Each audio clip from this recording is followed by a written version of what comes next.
Bonjour Patrick de Cazeneuve. Bonjour Jean-Robert. Alors vous présentez votre nouveau livre, enfin votre premier livre, qui s'appelle La Sécu, comment faire mieux. Faire mieux. Alors évidemment tout le monde connaît l'état de santé de la sécurité sociale, c'est un grand malade depuis longtemps. Quelle est votre thèse ? Alors ma thèse, que la Sécu, qui a été mise en place en 1945, donc au sortir de la guerre, est l'héritière d'une certaine philosophie, qui est la philosophie qui a été étudiée mise en place et par Beveridge et par les sociologues, les communistes qui étaient au pouvoir avec De Gaulle. Donc ils ont mis en place un système qui est un système de monopole d'État qui est dans leur philosophie. Donc on ne peut pas leur demander autre chose. Et malheureusement, comme tous les systèmes collectivistes monopole d'État, c'est un système qui ne marche pas. Alors comme la France est un pays riche, c'est un système qui n'en finit pas d'agoniser et qui s'effondre tout doucement, tout doucement. Alors régulièrement, les gouvernants s'inquiètent parce que ça se voit que le système s'effondre. Mais comme les gouvernants et les hommes de l'État ont une certaine pensée qui est très formatée, ils ont du mal à sortir des cadres de référence et ils ont du mal à sortir des idées qu'on leur a inculquées.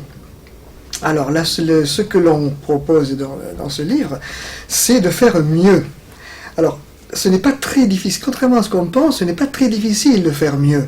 Parce qu'actuellement, nous avons une sécurité sociale qui, petit à petit, se désengage complètement, par exemple, du petit risque. On dérembourse les vénotoniques, on dérembourse des tas de choses à longueur de journée, à longueur d'année. Et les patients, à chaque fois qu'ils arrivent au cabinet médical, la première chose qu'ils demandent quand on leur fait une ordonnance, c'est « Docteur, est-ce que c'est remboursé ?»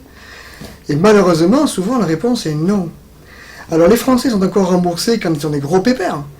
Mais la sécurité sociale, qui se veut universelle, n'est pas faite pour rembourser que les gros pépins. La sécurité sociale est faite pour soigner les gens tout le temps, tous les jours. Surtout que ce sont les gens qui paient. Et on ne demande pas leur avis. Alors justement, vous avez une idée assez simple, c'est l'idée du salaire complet. Est-ce que vous pouvez nous l'expliquer ? Voilà, c'est exactement ça. C'est-à-dire qu'on se pose toujours la question, il faut responsabiliser les gens. Dans le cadre de la Sécu, responsabiliser les gens, ça veut dire leur faire payer plus et les rembourser moins. C'est les fameux 1 euro par boîte de médicaments, par exemple, pour les responsabiliser. Si on veut responsabiliser vraiment les gens, il faut leur donner la libre disposition de la totalité de leurs ressources. Qu'est-ce que c'est les ressources des gens ? La majorité des Français ont un salaire. Moi, je suis libéral, il y a d'autres libéraux. Nous travaillons avec un chiffre d'affaires. Mais les salariés ont un salaire. Ils ont un salaire brut et un salaire net. Les Français sont habitués à raisonner avec leur salaire net.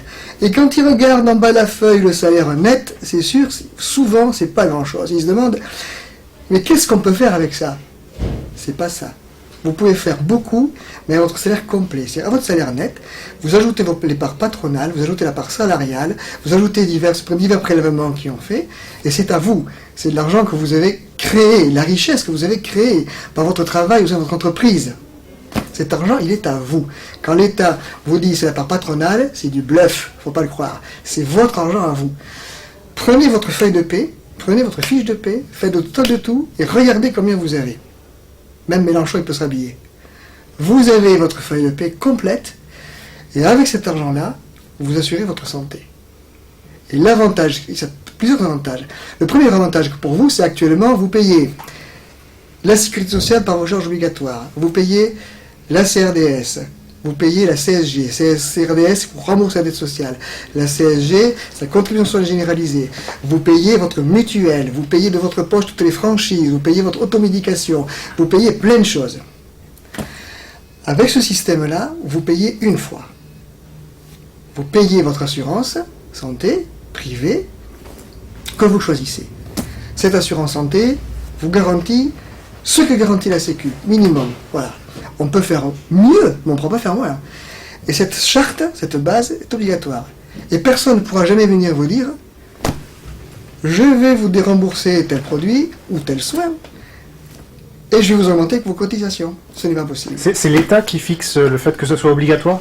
Alors actuellement, l'État, les cotisations sociales sont obligatoires. Et si vous ne payez pas votre cotisation sociale, vous allez en prison. Oui, je sais, mais là, pour la charte dont vous parlez, c'est l'État qui doit le fixer. Alors, dans votre esprit. Actuellement, ce qui se passe, c'est que les Français connaissent la Sécu, donc ça les rassure. Ils savent ce qu'ils ont. Mais quitter la Sécu, c'est angoissant parce qu'ils ne savent pas ce qu'ils auront. Donc actuellement, la Sécu rembourse un certain nombre de choses. Eh bien, cette charte-là, l'État va la fixer. Voilà. Donc, cette charte-là, l'État dit, voilà, les prestations minimales que n'importe quelle assurance privée ou mutuelle devra fournir aux Français, c'est ça, clac, clac. Proposez plus, oui, proposez moins, non. Et si vous sortez de là, les Français, eux, pourront choisir une autre assurance. Je vous rembourse moins, je vous fais payer plus, non. On arrête de jouer, je change d'assurance. Là, on vous dit, je vous rembourse moins, je vous fais payer plus, et on crie, vive la Sécu. Et ça fait des années qu'on veut sauver la Sécu en raisonnant comme ça. Donc, et alors, est-ce que le système, comme pour l'assurance automobile par exemple, va pas favoriser ceux qui auront des bonus et défavoriser ceux qui auront des malus? Parce que là, c'est plus gênant, ce sont ceux qui ont des graves maladies. Non, non, parce qu'une assurance santé dont le but est d'assurer les gens sur la santé ne peut pas avoir comme critère d'admission la santé. La Sécu a des critères d'admission qui en sont un certain nombre d'heures de travail, par exemple. Donc ces assurances privées n'ont pas de critères d'admission sur la santé. À partir du moment où elles ont un contrat, elles ont l'obligation de l'assurer. À partir du moment de remplir cette charte, c'est tel coup, point. Donc vous arrivez à votre assurance et vous dites, voilà, je voudrais m'assurer chez vous. Donc il vous propose la base, ou il vous propose plus, il vous propose l'optique en plus, il vous propose les dents en plus, il vous propose tout ce que vous voulez en plus, c'est plus cher. Si vous ne voulez pas, vous prenez la base. Mais il n'y a pas de discussion sur l'accès aux soins. L'assurance, on vous assure. Et en plus, c'est une question qui est très formelle, parce qu'à partir du moment où les gens sont assurés Sécu, ils seront automatiquement sur assurance, par une assurance. D'autre part, les gens, quand ils vont souscrire une assurance, ils arriveront en début, pour leur compte, je parle, ils arriveront au début de leur vie active, donc ils seront en pleine santé, les questions ne se posera même pas. Et ce sera une assurance vie entière. À partir du moment où ils sont assurés avec une assurance, ils peuvent changer de prestation, mais même s'ils tombent malades un jour, qu'ils ont une maladie très grave, l'assurance paiera le contrat. Et si jamais ils ont un enfant, que cet enfant est malade, même gravement malade, l'assurance des parents les couvre, et l'assurance des parents va continuer à couvrir le gosse.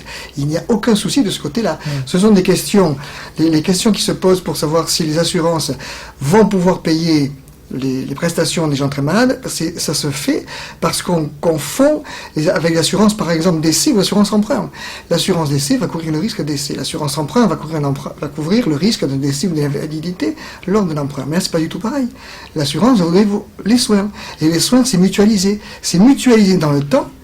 Et c'est mutualisé pour toutes les personnes qui existent en France ou ailleurs. Donc le risque, en fait, est parfaitement couvert. L'assurance voiture ou l'assurance maison, on vous assure vos risques que vous choisissez. Si vous en sortez, on vous pénalise. Mais on ne va pas vous demander avant si vous mettez l'ancienne maison à brûler. Bon. Dans l'automobile, vous avez des ce qui est obligatoire. Vous avez des gens qui sont, entre guillemets, inassurables. Mais on trouve toujours, il y a une caisse d'assureur qui dit, bon, qu'est-ce qu'on lui propose comme contrat? Donc même dans le cas, disons, difficilement imaginable, où la personne a un problème, on trouvera une solution. Et alors, est-ce que votre système, parce que vous expliquez dans votre livre que tout cela vient aussi de votre expérience de médecin de famille, est-ce que vous pouvez en dire deux mots? Oui, tout à l'heure je disais qu'il y a des gens qui arrivent à la consultation, la première chose qu'ils posent, c'est, docteur, est-ce que c'est remboursé? Si c'est pas remboursé, soit ils renoncent au soin, soit ils demandent à ce qu'on change de système, de thérapeutique ou d'accueil qu'on trouve. Et malheureusement, quand c'est déremboursé par plan. Par exemple, tous les toniques, voilà. Donc ils sont bien coincés. Et ça se fait avec la Sécu, soi-disant universelle. Il y a aussi des personnes qui arrivent, comme j'en ai vu une hier, il fallait qu'elle passe chez le cardiologue, donc elle avait d'autres préoccupations. Elle m'a dit ça, je ne peux pas, docteur, j'ai d'autres soucis en ce moment. Parce qu'il y a des gens qui ont, dans leur vie, tellement de difficultés que se soigner passe au second plan. Mais ce serait le cas dans votre système aussi? Non, parce que le système de sécurité sociale, on va reprendre le terme, on va dire privé et libre, pour les gens libres, entraîne automatiquement une meilleure culture de soins. Pourquoi? Actuellement, les gens qui ont des difficultés sont souvent des gens qui se débattent dans des difficultés inextricables. Ils ont le chômage, ils ont des problèmes de voiture, ils ont des problèmes de famille, ils ont des problèmes. Parce que nous vivons dans une société qui est une société extrêmement corsetée, extrêmement figée et très rigide. Vous n'avez pas une société dynamique, vous n'avez pas une société en croissance. Et la sécurité sociale pompe l'argent, les richesses sont créées par les individus, pour le dépenser le jour même dans des soins. Il n'y a pas d'épargne, il n'y a pas de réserve. C'est comme de la cavalerie. Et même de la dette. Oui. Il y a même de la dette, oui. Je prends aujourd'hui des sommes à des gens et je les dépense tout de suite. Tandis que un système d'assurance est différent. Il n'y a pas de charge sociale. Il y a un seul impôt proportionnel. Tout le monde peut pareil. Parce que il faut leur donner l'argent, mais après, il ne faut pas leur reprendre notre main. Donc, il y a une charge, il y a un seul impôt proportionnel et le salaire complet. On donne l'argent aux gens. Les assurances créent à ce moment-là automatiquement de l'épargne. Cette épargne est un moteur pour la croissance parce que c'est de l'argent qui existe vraiment et qui reste au libre choix des gens. Ce qui veut dire que les gens peuvent investir, ou les sociétés d'assurance peuvent investir dans des projets constructifs. Comme les charges sociales ont disparu, les gens savent ce que ça leur coûte et comme on leur prend pas beaucoup, les entreprises peuvent se développer. Ce qui veut dire qu'il y a une croissance phénoménale qui se fait. À partir du moment où la croissance est repartie, l'exclusion automatiquement va disparaître ou diminuer à son plus bas étiage. Ce plus bas étiage, il faut quand même en tenir compte, parce qu'il y a toujours des gens qui auront des difficultés, il y a toujours des gens qui n'arriveront pas à s'assurer pour des raisons X ou Y. Les raisons pour lesquelles ils ne s'assurent pas, c'est pas important. Ce qui est important, c'est qu'à un moment, vous avez une difficulté, on vous aide. Normal. Et pour ça, un petit filet de sécurité collectif suffira. Mais par contre, comme c'est une société libre, où le travail ne sera pas entravé, où il n'y aura pas de charge sociale, parce qu'on torture les charges sociales, on exempte les charges sociales, on crée des niches, il n'y en a plus. Les gens travaillent, ils ont une valeur, on leur donne leur argent, l'entreprise sait où elle va, il y a une sécurité fiscale, vous payez une fois aux impôts, le reste c'est pour vous, et vous savez où vous allez. Ce qui veut dire que le moteur va repartir, à partir de là, la croissance se construit, les individus sont embauchés, le travail engendre le travail, et vous n'êtes plus toujours à courir après vos soucis. À partir du moment où vous n'avez plus ces soucis-là, vous pouvez de nouveau reprendre goût à votre santé. Vous pouvez penser à vous. Mais c'est sûr que si vous avez les soucis du lendemain, dans notre société d'aujourd'hui, les gens sont pessimistes, les gens sont tristes, et les gens ont le souci du lendemain. Bien. Donnez-leur, on leur donne la responsabilité de leur vie, on leur prend pas trop d'argent, on leur prend le minimum pour faire tourner la société, et la vie repart. Et à ce moment-là, ils ont moins de soucis. Moins de soucis d'argent, moins de soucis de travail, et ils peuvent enfin prendre soin d'eux. Et est-ce que, malgré tout, ça ne coûterait pas plus cher de se soigner dans ce système-là, un peu comme aux États-Unis, où on voit bien qu'il y a certaines opérations, par exemple très lourdes, qui nécessitent IRM et compagnie, et qui coûtent très cher.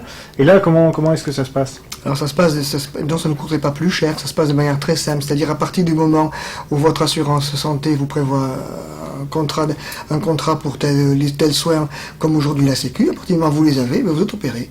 Si vous avez besoin de soins lourds, on vous donne vos soins lourds. On ne peut pas vous dire, je suis désolé, je ne le fais pas, c'est trop cher, non.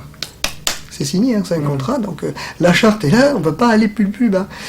Donc les gens seront toujours automatiquement soignés.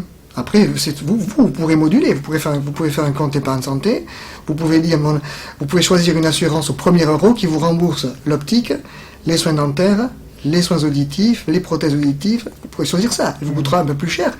Vous pouvez aussi dire, je prends une assurance minimum et je me fais une épargne qui s'appellera livret épargne, compte épargne santé. Et à ce moment-là, vous mettez de côté tout pour vous-même. Et si un jour vous avez besoin d'un appareil dentaire ou d'un appareil auditif, parce que vous avez pas voulu faire prendre en charge par votre assurance, vous pourrez puiser là-dedans. Mais tout ça sera de l'épargne.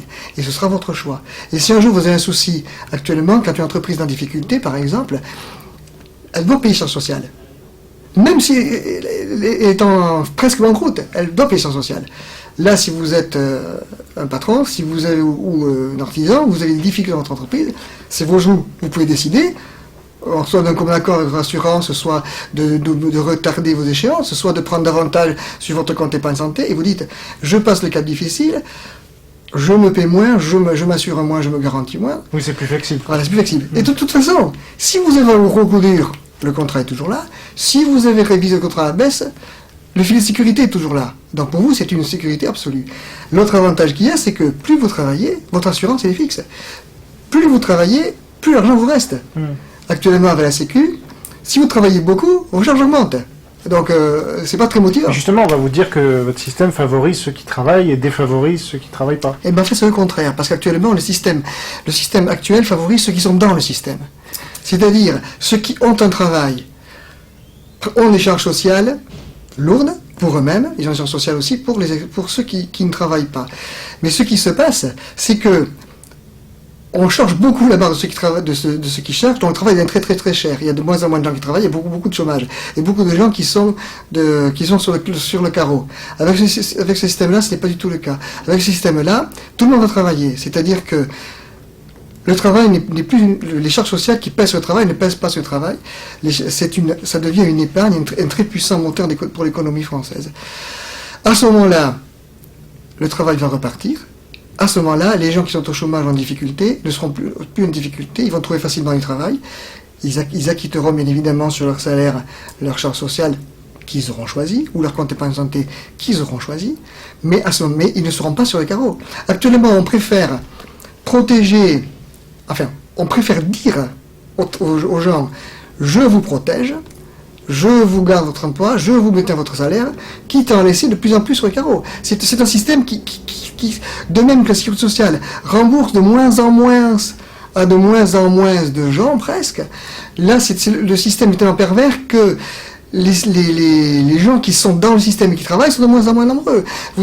On les met de côté en disant part à la retraite, on les met de côté en disant va au chômage, on les met de côté en disant toutes sortes de choses.